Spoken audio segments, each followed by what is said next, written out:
दोस्तों नमस्कार। दोस्तों इस वीडियो सहायक मुख्य परीक्षक के बारे में है कि सहायक मुख्य परीक्षक की नियुक्ति कैसे होती है और उनका रोल और रिस्पॉन्सिबिलिटीज क्या होती हैं। तो इस वीडियो में इस पर चर्चा करेंगे। साथ ही परीक्षा के दौरान उनको किस चीज़ का ध्यान रखना है इस पर भी बात करेंगे और पारिश्रमिक रूप में कितना मिलता है इस पर भी इस वीडियो में चर्चा करेंगे। तो आइए शुरू करते हैं। सहायक मुख्य परीक्षक महत्वपूर्ण दायित्व और नियुक्ति प्रक्रिया। तो सहायक मुख्य परीक्षक सीबीएसई द्वारा नहीं नियुक्त किए जाते हैं। सहायक मुख्य परीक्षक के द्वारा नियुक्त किए जाते हैं। इसमें उनका एक्सपीरियंस देखा जाता है, पढ़ाने का अनुभव, साथ ही परीक्षक के रूप में काम करने का अनुभव और साथ ही जो मार्क इवैल्यूएशन होता है उसमें कितने वेरिएशन आए। मान लीजिए अगर बराबर संख्या हो गई, अनुभव बराबर हो गया और दूसरे एक्सपीरियंस बराबर हो गए तो उस मूल्यांकन में कौन औसत के कितने पास है वो देखा जाता है। इस प्रकार से और अन्य भी चीज़ें देखी जाती हैं कि वो उनके अंदर कितनी वो है योग्यता है कि वो दूसरों से काम करवा सकते हैं और शांतिपूर्वक अच्छे तरीके से काम करवा सकते हैं। तो ये मुख्य परीक्षक के ऊपर नियुक्त होता है और मुख्य परीक्षक ही सहायक मुख्य परीक्षक की नियुक्ति करता है। अब देखते हैं महत्वपूर्ण दायित्व क्या है।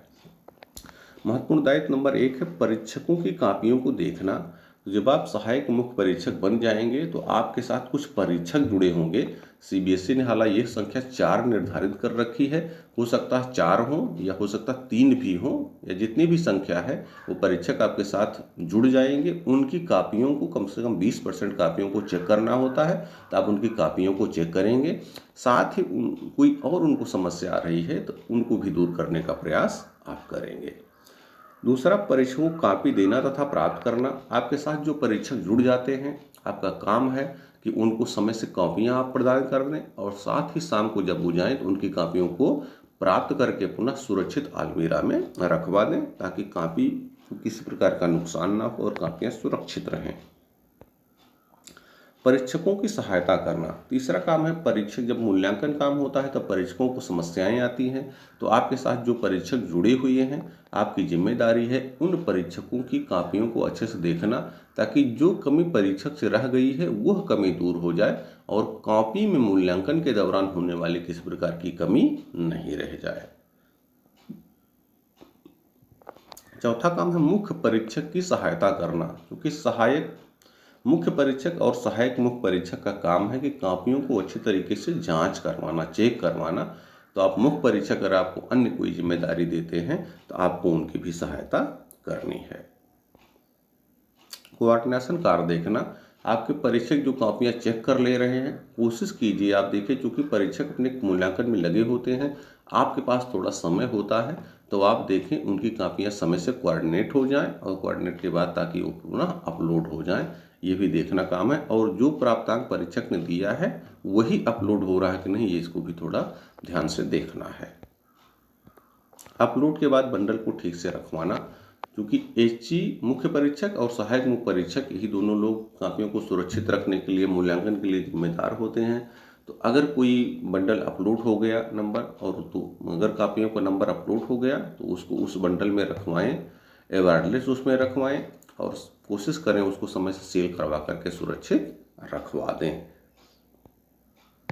पारिश्रमिक रूप में सहायक मुख्य परीक्षक को 900 रुपये निश्चित राशि मिलती है।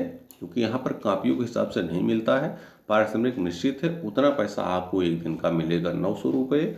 250 रुपये आने जाने का वाहन भत्ता मिलता है। 75 रुपये रिफ्रेशमेंट चार्जेज मिलते हैं, ये सबको मिलते हैं। तो इतना ही पैसा आपको निश्चित होगा। पहले क्या होता था, कुछ सहायक मुख्य परीक्षक कॉपियाँ भी चेक कर देते थे तो कापियों का जो पारिश्रमिक होता था वो अलग से उनके खाते में जुड़ जाता था।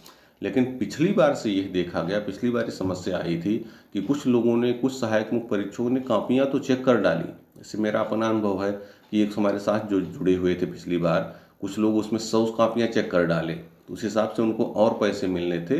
लेकिन जब बाद में सीबीएसई के पोर्टल पे नंबर भरवाया जा रहा था कापियों की संख्या, तो सहायक मुख्य परीक्षक के कॉलम में कॉपी का कोई वही नहीं था, कॉलम ही नहीं था। तो उन्होंने जो कापियां चेक की एक तरह से उनकी वो मेहनत बेकार गई। हालांकि अच्छा रहा किसी प्रकार से उसको समन्वय करके वो कापियां उनकी किसी परीक्षक के कॉलम में डाली गई और बाद में उस परीक्षक से उनको उतने पैसे दिलाए गए। तो इस प्रकार से आप बेकार की मेहनत नहीं करें, आप कोशिश करें, आपको सीबीएसई ने फिक्स कर रखा उतना पैसा आपको मिलेगा और अपने काम को अच्छी तरीके से पूर्ण करवाएं, क्योंकि जब आप भी कापियाँ चेक करने लगते हैं तो दूसरा काम आप ठीक से नहीं कर पाते। तो आप कोशिश करें कि जो भी आपके साथ परीक्षक जुड़े हैं उनकी प्रत्येक कापियों को एक निगाह से देख लें, आपके पास समय होगा। और पारिश्रमिक चूँकि आपको बता दिए 900, 250 और 75 ये आपको निश्चित मिलेगा। आने जाने का कभी पहले मिल जाता था, मान लिया आप दूर से आ रहे हैं उसका आप टीए भर के अलग से भेजते थे, आप कहीं होटल में रह रहे हैं उसका भी और खाना वगैरह खा रहे हैं तो उसका बिल वगैरह बना के लोग भेज देते थे, वो पैसा मिलता था। अब इस समय शायद चूँकि सीबीएसई ऑनलाइन सब कर दी है, ऑनलाइन पोर्टल पर उनके अपलोड होता है, तो शायद कुछ समस्याएं इसमें आ रही हैं भर्ती भेजने में। फिर भी आप कोशिश करेंगे तो हो सकता है आपको आने जाने का और होटल का खर्चा भी मिल जाए, इसके लिए आपको प्रयास करना होगा।